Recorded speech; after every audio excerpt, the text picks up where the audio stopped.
Hello दोस्तों, मैं अखिलेश स्वागत करता हूँ आपके अपने ऑनलाइन प्लेटफॉर्म टीचिंग लवर्स में। तो जैसा कि आप लोगों को पता है, हमने शुरुआत की थी Bihar primary teacher practice set की, और उसमें से आज हम दूसरा सेट पेपर लेके आए हैं। ठीक है, पहला सेट पेपर हम करवा चुके हैं। ये हमारा आज का दूसरा सेट पेपर होगा, जिसमें आज भी हम मैथ की डिस्कशन करेंगे। तो बिना टाइम वेस्ट किए चलो शुरू कर देंगे। तो पहला क्वेश्चन है हमारा, पहला क्वेश्चन क्या कह रहा है, 15 से, पहला क्वेश्चन कह रहा है 15 से कम सभी विषम प्राकृतिक संख्याओं का औसत ज्ञात करो। 15 से कम सभी प्राकृतिक विषम संख्याओं का, सभी प्राकृतिक विषम संख्याओं का, सभी प्राकृतिक विषम संख्याओं का औसत ज्ञात करना। क्या ज्ञात करना है? औसत ज्ञात करना है। तो आप लोगों को पता ही होगा सम और विषम संख्याएं क्या होती हैं, बचपन से पढ़ते चले आए हैं। ऐसी संख्याएं जो 2 से पूर्णतः विभाजित हो जाएं सम संख्याएं कहलाती हैं, और ऐसी संख्याएं जो 2 से पूर्णतः विभाजित ना हो विषम संख्याएं कहलाती हैं। तो विषम संख्याएं क्या हो जाएंगी? देखो 15 से कम लेना, 15 तक नहीं लेना। अगर 15 तक कहे तो 15 तक आएंगे, ठीक है। हमें 15 से कम लेना है तो क्या हो जाएगा 1, 1, 3, 5, 7, 9, 11 और 13। ये हमारी क्या होगी? 15 से कम क्या हुई? विषम संख्या, प्राकृतिक विषम संख्याएं होंगी। अब इनका हमें औसत ज्ञात करना है। तो हमें औसत निकालने के लिए क्या निकालना है? औसत निकालने के लिए क्या करेंगे? सभी संख्याओं का योग बटे कुल संख्या, या सभी पदों का योग बटे कुल पद। फार्मूला क्या होता है? सभी पदों का योग, सभी पदों या संख्याओं का योग, संख्याओं का योग बटे कुल पद या संख्या। कुल पद कह दो या कुल संख्याएं कह दो, ठीक है। तो कितने हैं? देखो जोड़ दो सबको। 1 + 3 + 5 + 7 + 9 + 11 + 13 और बटे है कितने? 1, 2, 3, 4, 5, 6, 7 से भाग दे। चलो ऐड करो। देखो 13 में 13 जोड़ो तो कितना हो जाएगा? 24। 24 में 10 जोड़ो, 24 में 10 जोड़ोगे तो 34 हो गया, और 34 में फिर 10 जोड़ दो। 34 में 10 जोड़ा कितना हो गया? 34 में 10 जोड़ा 44 हो गया, और 44 में 5 जोड़ो तो 49 हो गया। कितना हो गया? 49। और भाग 7 से दे दो तो क्या हो जाएगा? 7 × 7 = 49। तो आंसर क्या आ जाएगा हमारा? ऑप्शन नंबर तीसरा, ऑप्शन नंबर तीसरा is the right answer. Option number तीसरा इज द राइट आंसर, ठीक है। अगला क्वेश्चन, अगला क्वेश्चन कह रहा है तो ये भी बिल्कुल वैसे टफ भी है और अच्छा सवाल भी है। कह रहा है मान ज्ञात करो 0.01 प्लस 0.01, 0.1 प्लस 0.02 प्लस 0.003। कह रहा है इसकी वैल्यू ज्ञात करनी है। क्या ज्ञात करनी है? वैल्यू ज्ञात करनी है। तो हमेशा याद रखना, हमें दशमलव, अब ये देखो इसमें क्या करोगे, सबको ऊपर से नीचे तक रखोगे, जरूरी नहीं है ऐसा रखना। अब ये आदत छोड़ दो, बच्चों वाली आदत। सबसे पहले क्या करना है, हमें इन दशमलव को बराबर कर लेना है सभी अंकों का, ठीक है। देखो 3 अंक बाद दशमलव है, यहाँ 1 0 लगा लो, यहाँ 2 0 लगा लो, और यहाँ 1 0 लगा लो। सभी अंक दशमलव के अंक बराबर हो गए, बस अब जोड़ दो। लास्ट वाली संख्या जोड़ो, 3, 3 में 0 0 0 0 0, कितना आ गया? 3 आ गया।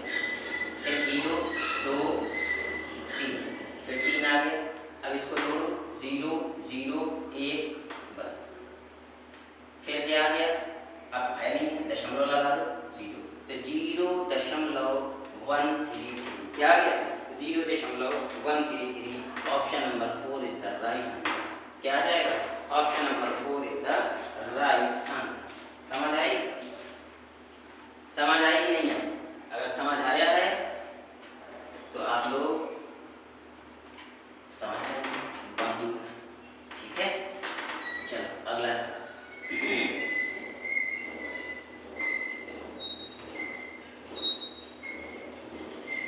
तो अगला सवाल है हमारा सवाल नंबर 3। अगला सवाल क्या है? अगला सवाल कह रहा है एक आयत की परिधि, परिधि मतलब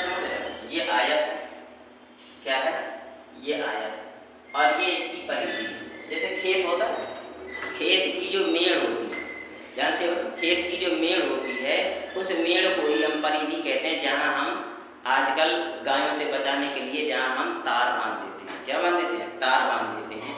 तो वो क्या होती है? वो मेड़ होती है और उसी को हम क्या कहते हैं? परिधि कहते हैं। क्या कहते हैं? परिधि कहते हैं। या समझ में आ गया? समझ आया? तो ये हमारी क्या है? ये बाउंड्री ही हमारी परिधि होती है। इसको हम एल मान देते हैं और इसको हमने बी मान दिया। एल मतलब लेंथ, लंबाई। अब इधर देखो, कह रहा है आयत की परिधि। परिधि क्या होती है? 2l प्लस बी, क्योंकि b यहाँ भी है और l यहाँ भी है, तो 2l हो गए, 2b हो गए, तो 2l प्लस बी। अब क्या करेंगे? 2l प्लस बी हो गया। इसके बाद कह रहा है 280 मीटर, 280 मीटर। फिर क्या कह रहा है? तथा लंबाई व चौड़ाई का अनुपात। लंबाई व चौड़ाई का अनुपात कितना है? 5:2। लंबाई व चौड़ाई का अनुपात। तो आयत का क्षेत्रफल ज्ञात करो। l गुणे b हमें ज्ञात करना है। तो ध्यान देना, यदि कोई संख्याएं हमें अनुपात में दी हो तो उसको हम क्या कर देंगे? यानी ये l की वैल्यू दी है और ये b की वैल्यू दी है। किसकी दी है? b की। तो l बराबर हो जाएगा 5s और b बराबर हो जाएगा 2s। समझ आया? अब आगे देखो, हमें क्या है? ये क्या दिया हुआ है? परिमाप दिया हुआ है, तो परिमाप में लगा दो। तो 2l कितना है? 5s प्लस 2s और बराबर 280। तो 7x हो गया और 7 दूनी 14x बराबर 280। तो x बराबर हो जाएगा 14 दूनी 28, 20 आ गया। अब इसमें वैल्यू रख दो, तो कितना हो जाएगा? 5 × 20 बराबर 100, 2 × ठीक है, कितना हो जाएगा? 40।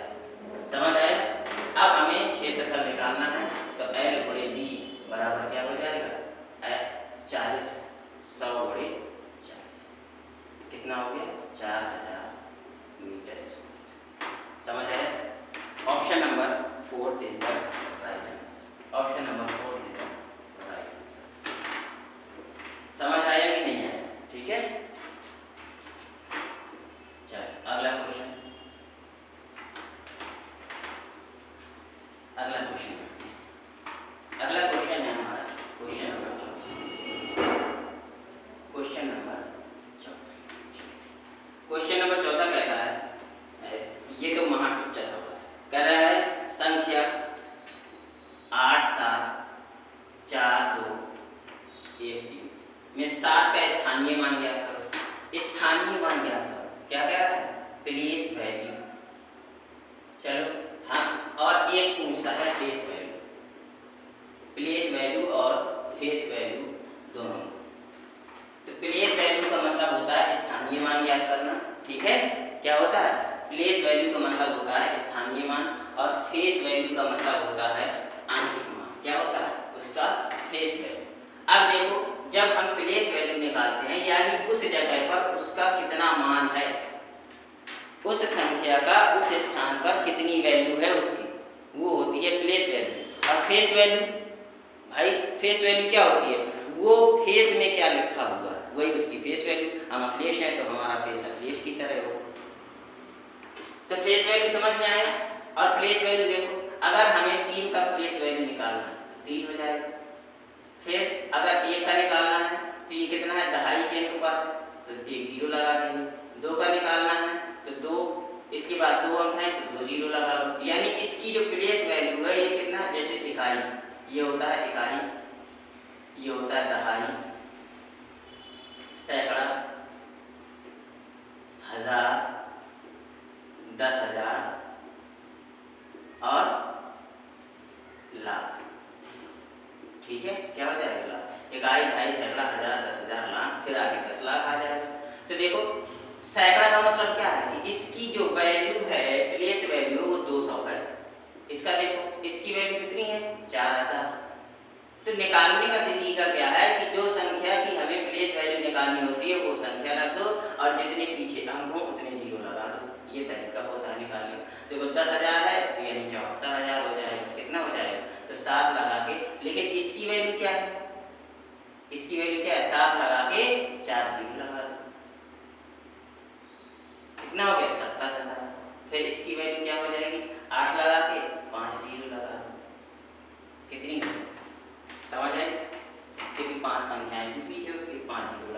अब इन सबको जोड़ेंगे तो यही आ जाएगा। तो प्लेस वैल्यू किसकी पूछ रहा था? पूछ रहा था प्लेस वैल्यू 7 का स्थानीय मान ज्ञात करो। किसकी? 7 की प्लेस वैल्यू पूछ रहा था। तो 7 की कितनी हो गई? 70,000। ठीक है, 70,000। और option number 1 is the right answer. अगर इसी में से फेस वैल्यू देख लो, फेस वैल्यू अगर पूछता, मान लो 4 की फेस वैल्यू पूछ लेता, क्या पूछ लेता? 4 की फेस वैल्यू, तो 4 ही होता, उसका फेस 4 की तरह ही है, इसीलिए ये क्या होगा? 4 हो जाएगा। 8 का फेस वैल्यू पूछ लेता तो 8 हो जाता।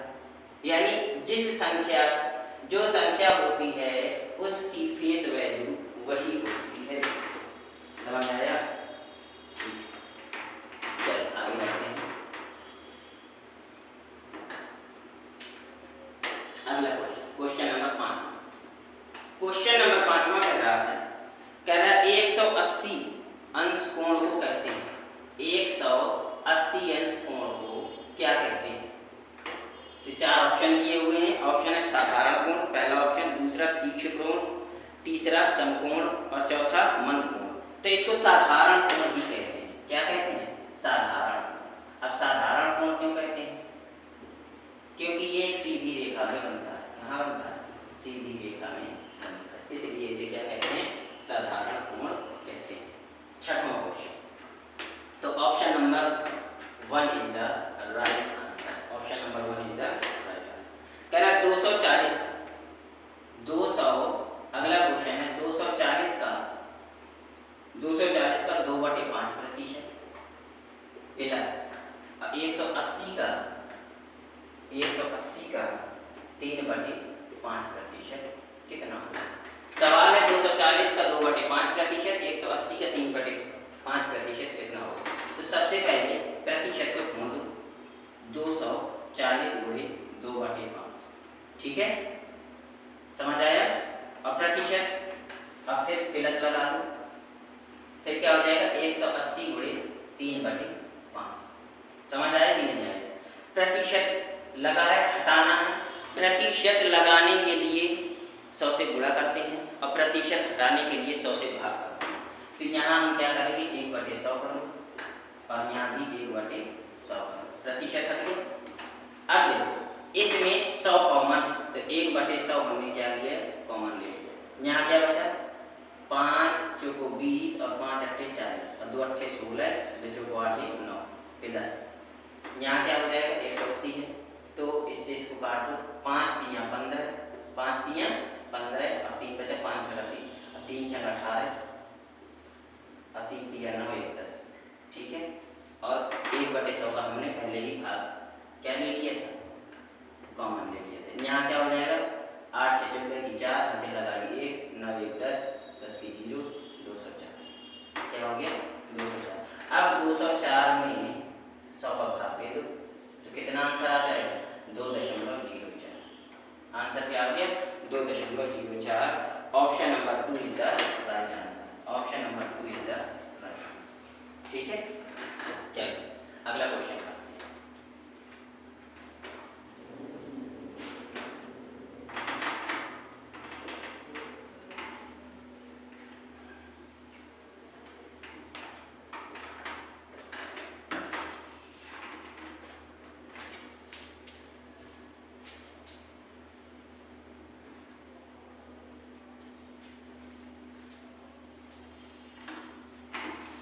तो अगला क्वेश्चन क्या है? देखो ध्यान से। अगला क्वेश्चन है क्वेश्चन नंबर 7। कह रहा है कोई वस्तु जितना स्थान घेरती है वह उसका डैश कहलाता है। क्या कह रहा है? कोई वस्तु जितना स्थान घेरती है वह उसका डैश कहलाता है। क्या कहलाता है? 4 ऑप्शन दिए हुए हैं। क्षेत्रफल, दूसरा परिमाप, 4 ऑप्शन है। क्षेत्रफल, दूसरा परिमाप, तीसरा लंबाई और चौथा ऑप्शन दिया है आयतन। क्या दिया है? आयतन। तो कोई भी वस्तु जितना स्थान घेरती है वह उसका आयतन कहलाती है। कोई भी वस्तु जितना स्थान घेरती है वह उसका आयतन कहलाती है। एग्जाम्पल के तौर पर हम बता रहे हैं, जैसे 1 लीटर की बोतल है, क्या है? जो कोल्ड ड्रिंक्स आती है उसमें हम 1 लीटर ही पानी भर सकते हैं। क्या भर सकते हैं? 1 लीटर ही पानी भर सकते हैं, 1 लीटर से ज़्यादा पानी नहीं भर सकते हैं। इसीलिए यानी उस बोतल का जो आयतन होगा वो कितना होगा? 1 लीटर ही होगा। बात समझ में आई? यानी कोई वस्तु जितना स्थान घेरती है वही उसका क्या कहलाता है? आयतन कहलाता है। आगे देखो 8वां सवाल। 8वां सवाल कह रहा है दो संख्याओं का योगफल। दो संख्याओं का योगफल, मान लीजिए संख्याएं a प्लस b हैं, इनका जो योगफल है वो है 39,978। ठीक है, 39,978। यदि उनमें से एक संख्या, मान लो एक संख्या क्या है? 18,367 है, तो कह रहा है दूसरी संख्या ज्ञात करो। लो भाई साहब आ गया पीछे सवाल। तो अब हमें दूसरी संख्या ज्ञात करनी है, तो b बराबर हो जाएगा 39,978 माइनस a। और माइनस a का मतलब क्या है? इसमें पहली संख्या में दूसरी संख्या को घटा दो, आंसर आ जाएगा।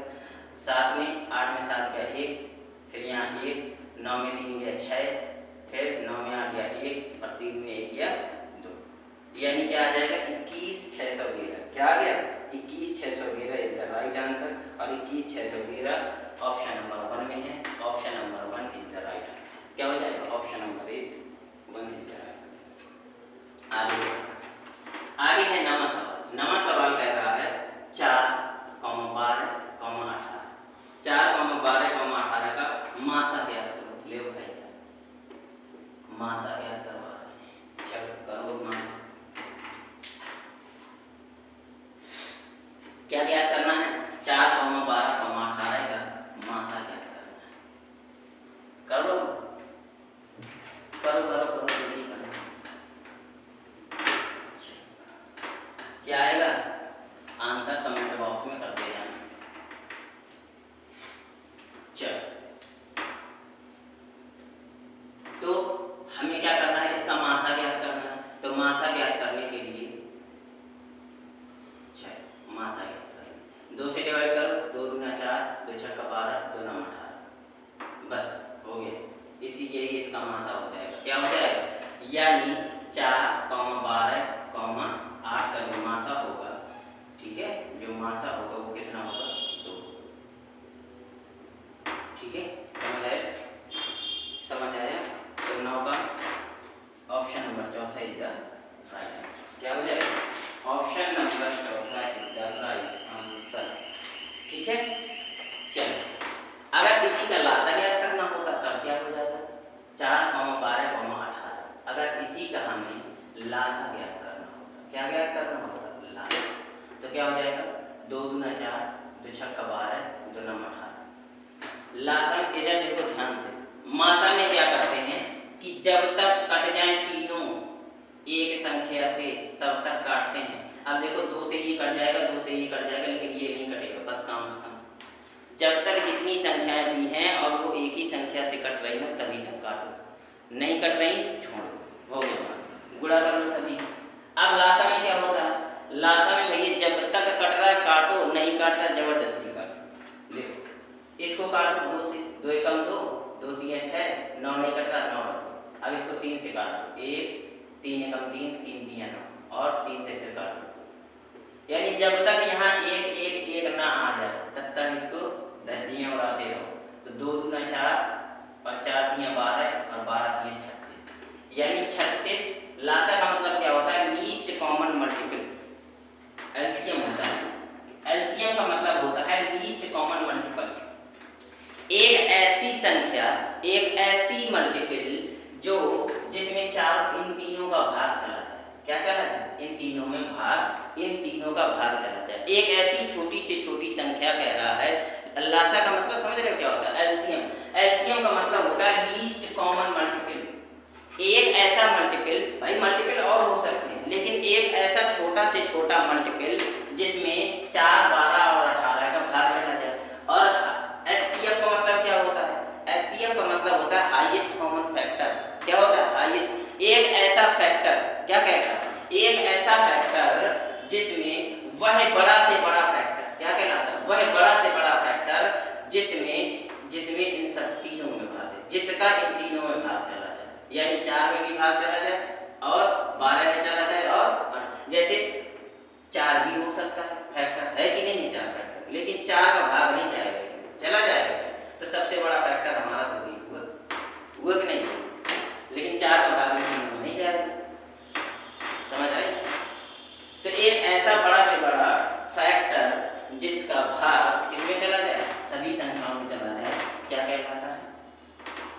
मासा कहलाता है, यानी HCl। चलो अब क्वेश्चन नंबर अगले की बात कर लेते हैं। क्वेश्चन नंबर अगला तो क्वेश्चन नंबर 10वां थोड़ा मजेदार क्वेश्चन है, ज्यादा मजेदार नहीं है, थोड़ी कर 3 मजदूरों की मजदूरी 510 रुपए है। सवाल पहले सुन लो। 3 मजदूरों की मजदूरी 510 रुपए है प्रतिदिन। तो 15 मजदूरों की 20 दिनों की मजदूरी क्या था? क्या कह रहा है? 3 मजदूरों की मजदूरी, देखो 3 मजदूरों की मजदूरी है 510 रुपए प्रतिदिन। 3 मजदूरों की मजदूरी 510 रुपए प्रतिदिन। आगे क्या कह रहा है? आगे कह रहा है 15 मजदूरों की 20 दिनों की मजदूरी। 15 मजदूरों की 20 दिनों की मजदूरी पूछ रहा है। 15 मजदूरों की 20 दिनों की मजदूरी पूछ रहा है, कितने रुपए होगी? तब बताओ कितनी होगी उसकी मजबूरी? मजबूरी नहीं, मजदूरी। कितनी होगी मजदूरी? तो अब इधर देखो, जब ये 3 व्यक्तियों की 510 रुपए एक दिन की है, तो एक व्यक्ति की कितनी हो जाएगी? 510 बटे 3 बराबर 3 एकम 3, 3 सत्ते 21, 170 रुपए प्रतिदिन। क्या हो जाएगी? 170 रुपए प्रतिदिन एक व्यक्ति की। तो 15 व्यक्तियों की कितनी हो जाएगी? 170 गुणे 15। कितने दिन की? एक दिन। कितने दिन की? ये हो जाएगी एक दिन की। यानी 15 लोगों की 170 रुपए के हिसाब से, ठीक है, 15 लोगों की 170 रुपए के हिसाब से एक दिन की मजदूरी कितनी हो जाएगी? ये हो जाएगी। तो 15 सत्ते 105, 10 और 15 का 15 10 25, कितना हो गया? 10 15 सत्ते 105, 10 आया और 15 का 15 10 25, तो यहाँ आ जाएगा 25। ठीक है, कितना है? 25 50। ये एक दिन की मजदूरी है। कितने दिन की है? ये एक दिन की मजदूरी है, लेकिन हमें निकालनी है 20 दिनों की। तो इसमें 20 का मल्टीप्लाई और क्या आ जाएगा? 2 पंचे 10, 2 पंचे 10 13 और 2 दूनी 4 5 और 2 जीरो और लगा दो। कितना आ गया? 51,000। यानी 20 दिनों की कितनी हो गई? 51,000 रुपए मजदूरी हो गई उसकी। और option number 2 is the right answer. Option number 2 is the right answer. अगला क्वेश्चन करें। अगला क्वेश्चन है 11वां सवाल कह रहा है 3.207 किलोमीटर गुणे 5.20 किलोमीटर कर बराबर कितने सेंटीमीटर के? चलो बताओ, कर बराबर कितने सेंटीमीटर के? ठीक है, इस सवाल को तुम्हारे लिए होमवर्क में कुछ नहीं करना है, हम बता रहे हैं करना क्या है। 1 किलोमीटर में क्या होता है? 1000 मीटर होता है, 1000 सेंटीमीटर होता है। कितना होता है? 1 किलोमीटर में, क्योंकि इधर देखो, क्योंकि 1 मीटर में 100 सेंटीमीटर होता है। कितना होता है? 1 मीटर में 100 सेंटीमीटर होता है। और 100 सेंटीमीटर, ठीक है, यानी 100 मीटर, 100 मीटर का 1 किलोमीटर होता है। कितना होता है? 100 मीटर का 1 किलोमीटर होता है।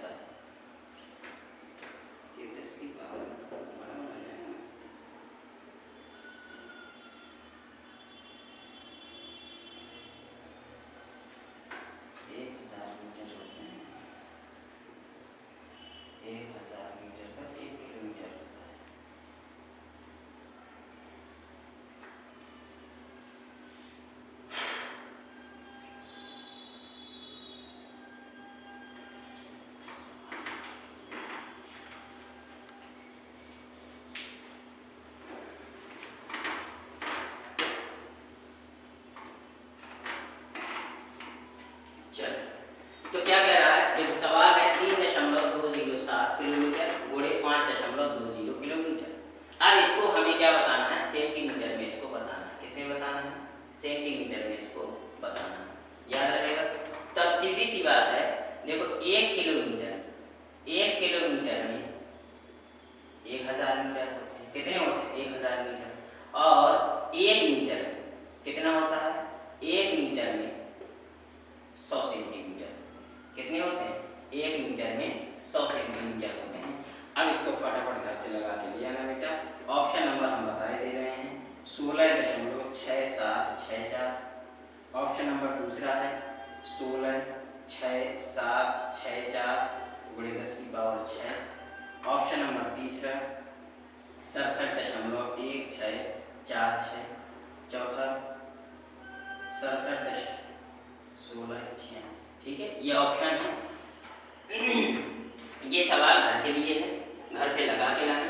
और अगर नहीं बनेगा तो हम कल कमेंट बॉक्स में कर देना, तो कल हम इसको सॉल्व करवा देंगे। ठीक है, अरे गुड़ाई भाग करना है बेटा, गुड़ाई करना भाग भी नहीं करना, गुड़ाई करना है। चलो अगला क्वेश्चन देखो। अगला क्वेश्चन कह रहा है 12वां सवाल। 12वां सवाल क्या कह रहा है 200 मिलीलीटर दूध 200 ml दूध वाले कितने पैकेट 1.6 लीटर दूध से बनेंगे। यानी कह रहा है कितने 200 ml के हमें पैकेट बनाने हैं। क्या बनाने हैं 200 ml के हमें एक पैकेट बनाना है। और कितना दूध है 1.6 लीटर। यानी कह रहा है टोटल दूध कितना है 1.6 लीटर है। और हमें 200 ml दूध के पैकेट बनाने हैं, तो कितने पैकेट आ जाएंगे। तो हमें पता होना चाहिए जिस यूनिट में हमें पैकेट बनाने होते हैं उसी यूनिट में हमें इसको चेंज करना होता है। तो हमें पता है कि 1 लीटर में 1000 ml होते हैं। कितने होते हैं 1000 ml। तो इस 1.6 लीटर में कितने ml हो जाएंगे 1000 गुणे 1.6 ml हो जाएंगे। ठीक है, इसका मल्टीप्लाई कर दो तो 16000 और 1:1 रख दो तो 1600 ml हो जाएंगे। और 1600 ml दूध को हमें यानी 1 ml दूध 200 ml का एक पैकेट बनाना है। कितना बनाना है 200 ml का एक पैकेट बनाना है। ml से देखो ml कैंसिल 2 जीरो से 2 जीरो 2 8 16 यानी 8 पैकेट बनेंगे। कितने पैकेट 8 पैकेट में ये सारा दूध आ जाएगा। कितने पैकेट 8 पैकेट में ये सारा दूध आ जाएगा। ठीक है, अगला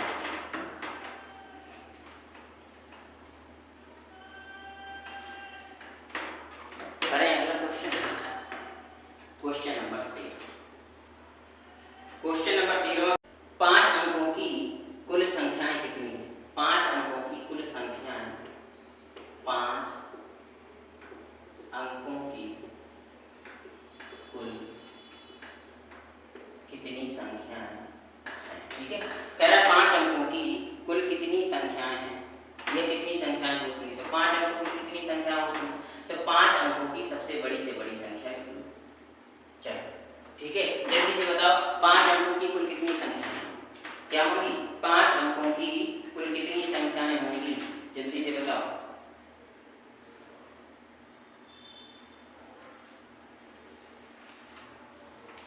तो 5 अंकों की कुल कितनी संख्याएं होंगी। क्वेश्चन है 5 अंकों की कुल कितनी संख्याएं होंगी जल्दी बताओ। तो देखो 5 अंकों की सभी संख्याएं ज्ञात करने के लिए 5 अंकों की सबसे बड़ी संख्याएं लिख लो और इसमें से 4 अंकों की सबसे बड़ी संख्याएं घटा दो। क्या हो जाएगी तो ये आ जाएगा 1 2 3 4 जितना आया। यानी कितनी संख्याएं 5 अंकों की संख्याएं हो सकती हैं। 5 अंकों की कितनी संख्याएं हो सकती हैं 10,000 संख्याएं हो सकती हैं। ऑप्शन नंबर 90,000 क्या हो जाएगा 90,000।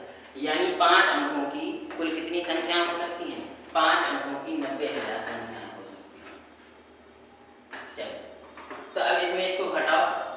यानी 5 अंकों की बड़ी से बड़ी संख्या में 4 अंकों की बड़ी से बड़ी संख्या घटा देंगे तो ये आंसर आ जाएगा 90,000। यानी कितनी संख्याएं हो सकती हैं 5 अंकों की कुल 90,000 संख्याएं हो सकती हैं। और option number 2 is the right answer. Option number 2 is the right answer. 14वां सवाल। 14वां सवाल क्या कह रहा है 9 5। ये बड़ा कच्चा सवाल है और बहुत लोग इसमें फेल हो जाते हैं। कह रहा है कि बाद वाली संख्या इसके बाद वाली संख्या कौन सी होगी। अनुवर्ती और पूर्ववर्ती पढ़ा होगा। क्या है अनुवर्ती और पूर्ववर्ती पढ़े हैं कि नहीं पढ़े हो। अनुवर्ती और पूर्ववर्ती पढ़ा होगा। अनुवर्ती का मतलब होता है जस्ट एक आगे वाली और पूर्ववर्ती का मतलब होता है जस्ट एक पीछे वाली। तो अनुवर्ती के लिए हम एक ऐड कर देते हैं, एक ऐड करोगे तो 9 1 10, 9 1 10, 9 1 10 और 8 4 5 9, ये हमारी संख्या हो जाएगी। तो option number 3, option number 3 is the right. क्या हो जाएगा? Option number 3 is the right answer. चलो अगला क्वेश्चन,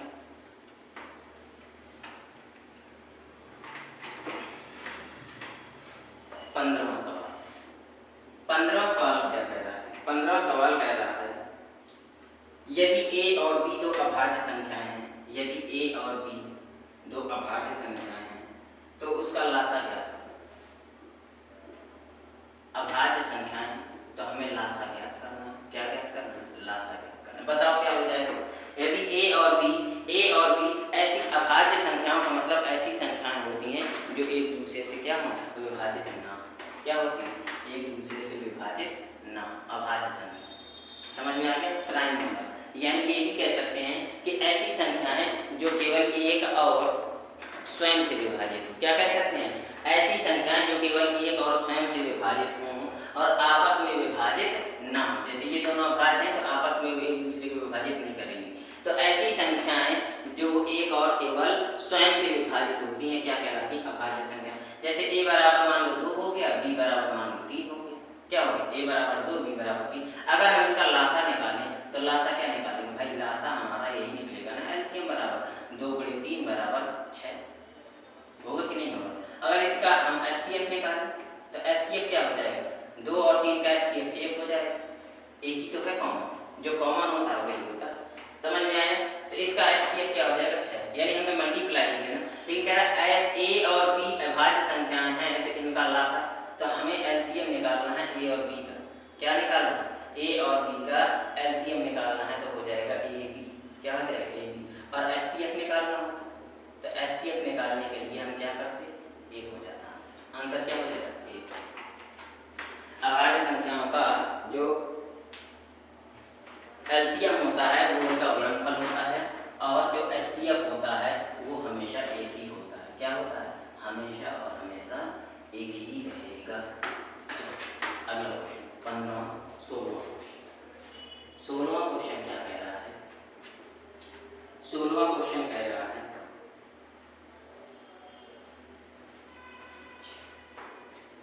16वां क्वेश्चन है कह रहा है यदि किसी घनाकार बॉक्स के 3 आसन्न सतहों का क्षेत्रफल, घनाकार समझ रहे हो?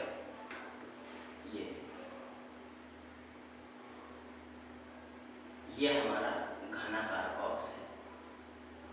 क्या है? ये हमारा घनाकार बॉक्स है। समझ में?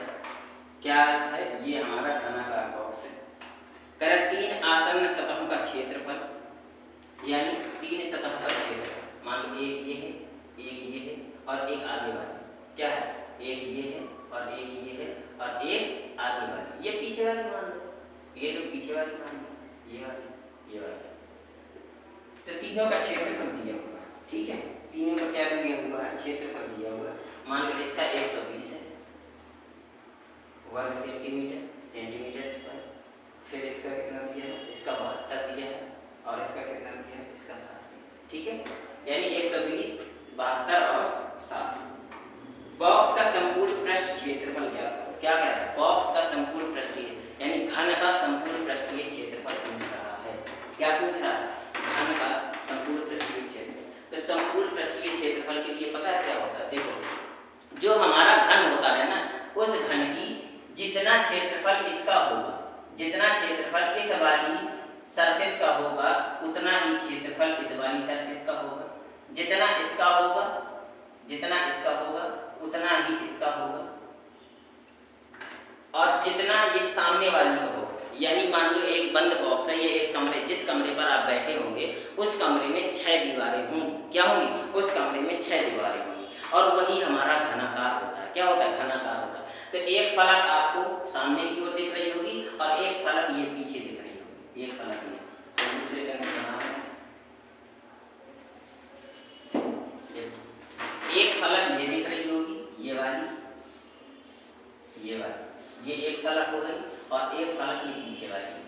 बात समझ में आई? तो ये दो फलक और होंगी कि नहीं होंगी? समझ आया?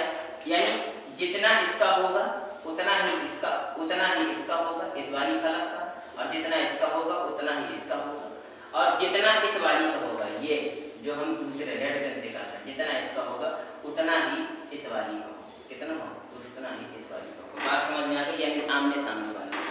तो अब ये बताओ, अगर इसका 120 है, क्या है, इसका 120 है, समझ आए?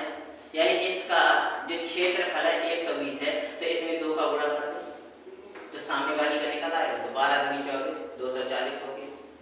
इसमें 2 का गुणा कर दो तो इसके सामने वाली का निकल आएगा, 2 दूना 4 और 2 7 14, 144 हो गया। इसका इसमें 2 का गुणा कर दो तो 2 छक्का 12, 120 हो गया। हो गया। छयों फलकों का हमने क्या निकाल लिया? क्षेत्रफल निकाल लिया। अब ये छयों फलकों को उठा करके जोड़ दो। क्या करते हैं? छयों फलकों को उठा करके जोड़ दें। 240 प्लस 144 प्लस 120 जोड़ दो तो 0 4 4 आ गया, 2 4 2 6 6 4 10 और 2 3 3 2 5 504 सेंटीमीटर इसको। बात समझ में आई कि नहीं? या तो आप ऐसे निकालो, एक तरीका और बताना है इसका, एक तरीका और जो आपको अच्छा लगे वो आप अप्लाई कर सकते हैं। देखो एक तरीका और है जो फार्मूला बेस्ड है। क्या है? जो फार्मूला बेस्ड है। तो फार्मूला बेस्ड क्या कहता है? यानी टाइप नंबर दूसरा क्या कहता है? यानी मान लो ये L है, क्या है? ये L है किसी घन की। चलो हम दोबारा से समझाएंगे।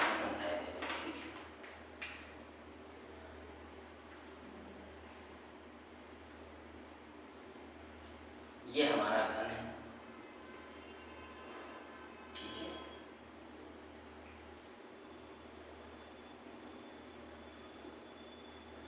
ये हमारा घन, ये L है और ये B है और ये H है।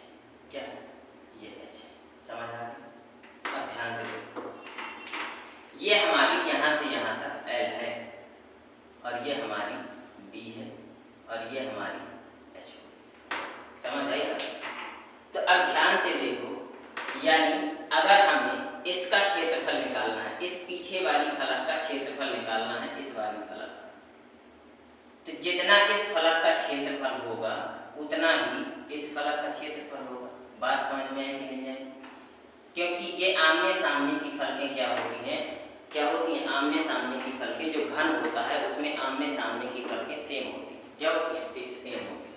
तो जितना इसका क्षेत्रफल होगा उतना ही इसका क्षेत्रफल होगा। तो मान लो हमें इस वाली फलक का क्षेत्रफल निकालना है। किसका? इस वाली फलक का क्षेत्रफल निकालना है। तो इस वाली फलक के क्षेत्रफल, पीछे वाली का, किसका? पीछे वाली फलक का क्षेत्रफल निकालना है। तो क्या हो जाएगा? देखो L गुणे B हो जाएगा, L गुणे B। तो सामने वाली का क्या हो जाएगा? उसका भी L गुणे B हो जाएगा, पक्का L गुणे B हो जाएगा। तो ये क्या होगा? 2LB हो गया। बात समझ में आई कि नहीं? अब अगर हमें, यानी हमने इस वाली फलक का निकाल लिया और इस वाली फलक का निकाल लिया, ये दो फलकों का निकाला। अब हम किसका निकालें? अब इस वाली फलक का निकाल लें और इस वाली फलक का निकाल लें, इन दोनों फलकों का निकाल लें। क्या निकाल लें? इन दोनों फलकों। तो देखो इसमें क्या है? इसमें भुजाएं कौन सी है? इसमें एक ये भुजा है और एक ये भुजा है। बताओ भाई, यही फलक है ना, ये वाली फलक, यही फलक है। जितना इसका क्षेत्रफल होगा उतना ही इसका क्षेत्रफल होगा। तो देखो इसमें B और H है, तो B गुणे H हो जाएगा और इसका भी B गुणे H हो जाएगा। तो ये क्या हो गया? 2BH हो गया। क्या हो गया? 2BH हो गया। समझ आई? अब क्या करना है? अब ये देखो, ये नीचे वाली फलक, इसकी बात करें, इस फलक, ये फलक, ये वाला, अगर हम इस फलक की बात करें, इस वाली फलक में, तो उतना ही तो ये वाली फलक होगी बेटा। बताओ, उतनी ही ये वाली फलक होगी, ये वाली फलक, यानी जितनी ये फलक है उतनी ही ये फलक है। और इस फलक में जो मात्राएं दी हैं, ठीक है, वो क्या है? राशियां जो दी हैं वो राशियां क्या है? बताओ। इसमें L है और H है। क्या है? L है और H है।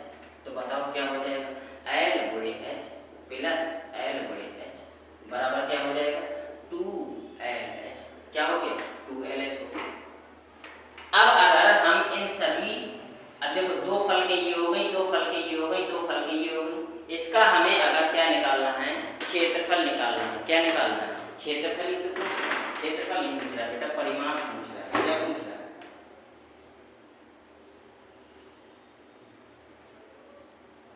संपूर्ण पृष्ठीय क्षेत्रफल पूछ रहा है। क्या पूछ रहा है? संपूर्ण पृष्ठीय क्षेत्रफल, संपूर्ण पृष्ठीय क्षेत्रफल पूछ रहा है। समझ आया? संपूर्ण पृष्ठीय क्षेत्रफल का मतलब समझ रहे हो?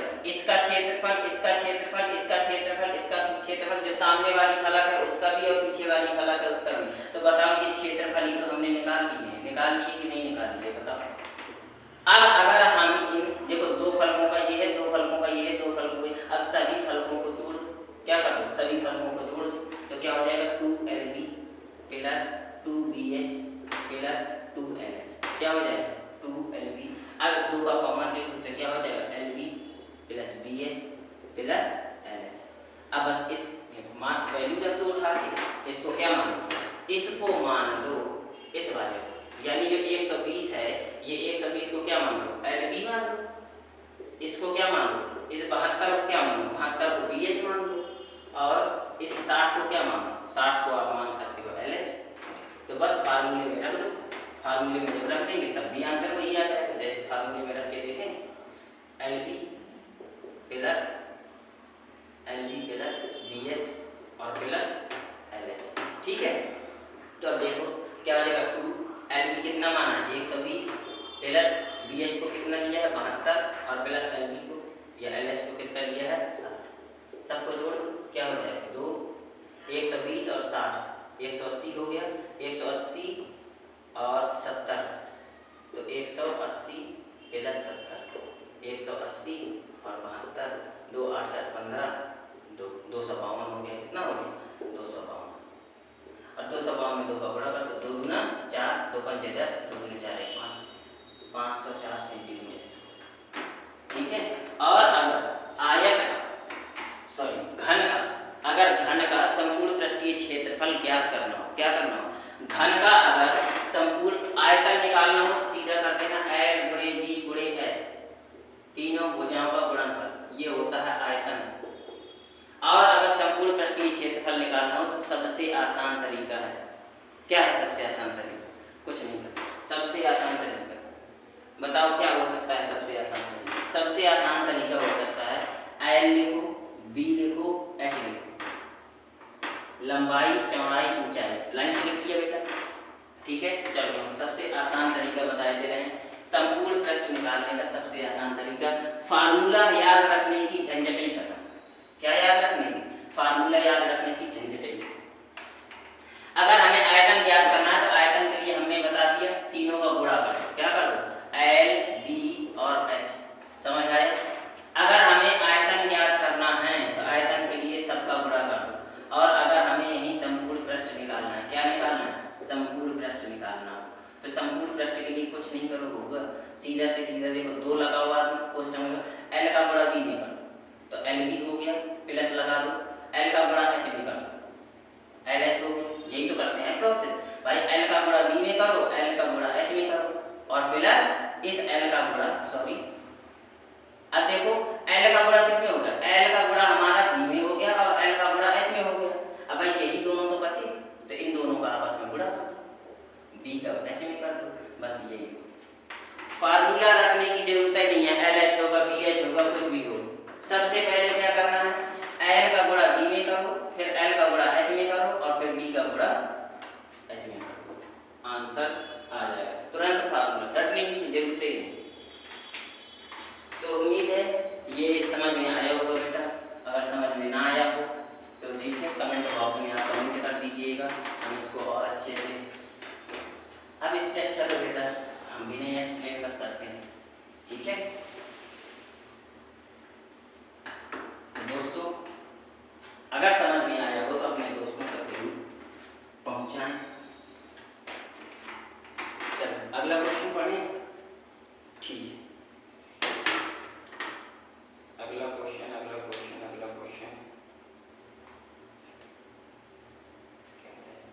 चलो। हाँ तो अब ये कौन से नंबर का था? भूल गए नंबर, 18 19 जो भी था। चलो अगला क्वेश्चन है,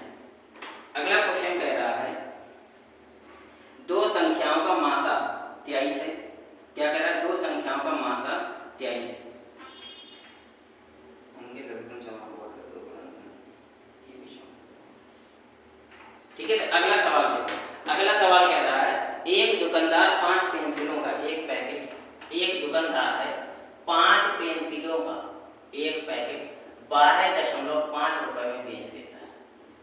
एक पैकेट में 5 पेंसिल आती हैं, उन 5 पेंसिलों को 12.5 रुपए में बेच देता है। फिर कह रहा है जबकि प्रति पेंसिल 3 रुपए में, और वो एक पेंसिल 3 रुपए में बेचता है। कितने रुपए में? 3 रुपए में बेचता है एक पेंसिल। एक पेंसिल 3 रुपए में बेचता है, जबकि प्रति पेंसिल 3 रुपए। मोहन को 23 पेंसिल खरीदनी है। मोहन को 23 पेंसिलें खरीदनी है। कितनी? 23 पेंसिल खरीदनी है। उसको 23 पेंसिलें खरीदनी है, तो उसकी न्यूनतम देय राशि क्या हो? न्यूनतम देय राशि क्या हो? ठीक है, यानी उसको 23 पेंसिल खरीदनी है, उसको कम से कम कितने रुपए देने पड़ेंगे? तो सीधी सी बात है यार, देखो अगर वो 5 पेंसिल 12.5 रुपए में खरीद रहा है, कितने में? 5 पेंसिल 12.5 रुपए में खरीद रहा है, तो बताओ 5 को 20, यानी 20 पेंसिल, जब वो 20 पेंसिल खरीदेगा तो 12.5 गुणे 4, 4 पंचे 20, हाथ से लगाई 2, 4 दूना 8 तो 10, हाथ से लगाइए 4 एकम 4 एक 5, यानी 20 पेंसिल वो 50 रुपए की खरीद लेगा। कितने रुपए की? 20 पेंसिल उसने 50 रुपए। अभी भी 3 पेंसिल और बाकी है, 3 पेंसिल और बाकी है, तो एक पेंसिल जब 3 रुपए की दे रहा है तो 3 पेंसिल कितने की हो जाएंगी? 9 रुपए की। 3 पेंसिल 9 रुपए की हो जाएंगी, यानी उसको कम से कम कितने रुपए देने पड़ेंगे? 50 प्लस 9, 59 रुपए देने पड़ेंगे। चलो समझ आया? कितने देने पड़ेंगे? 59 रुपए। और option number 4, option number 4 is the right answer. Option number 4 is the right answer.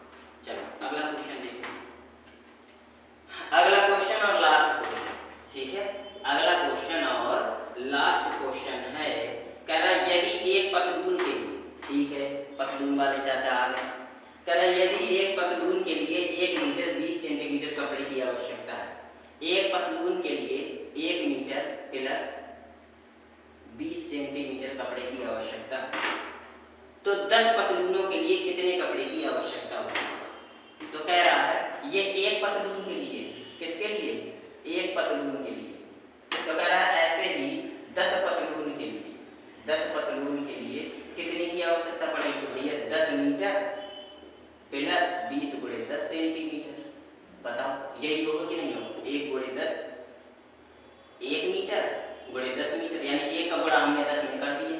कितना हो गया? 1 मीटर में 10 का गुणा कर दिया, और इस 20 सेंटीमीटर में हमने इस 20 सेंटीमीटर में 10 का गुणा कर दिया। 10 पतलून के लिए तो कितना हो जाएगा? ये 10 मीटर हो गया प्लस ये 200 मीटर हो गया, 200 सेंटीमीटर हो गया। अब पता है चूंकि 1 मीटर में 100 सेंटीमीटर होते हैं, क्या होते हैं? 1 मीटर में 100 सेंटीमीटर होते हैं, तो ये जो 200 सेंटीमीटर है, क्या ये 200 मीटर के बराबर 2 मीटर के बराबर नहीं होगा? तो 10 मीटर प्लस 2 मीटर बराबर हो जाएगा 12 मीटर। क्या हो जाएगा? 12 meter. Option number 3 is the right answer. Option number 3 is the right answer. और ये था हमारा इस सेट पेपर का लास्ट सवाल। ठीक है दोस्तों, तो उम्मीद है हमारा ये प्रयास आप लोगों को अच्छा लग रहा होगा। इसमें जो और हम कर सकते हैं वो आप कमेंट बॉक्स में लिख दें कि और हम इसमें क्या कर सकते हैं। ठीक है, तो कोशिश करेंगे कि इसको और इम्प्रूव करने की कोशिश करेंगे। जो और हम अधिक कर सकते हैं उसको आप कमेंट में लिख दें, और अगर सेशन अच्छा लगा हो तो इसको अपने दोस्तों तक पहुंचाएं। ठीक है, सपोर्ट करें।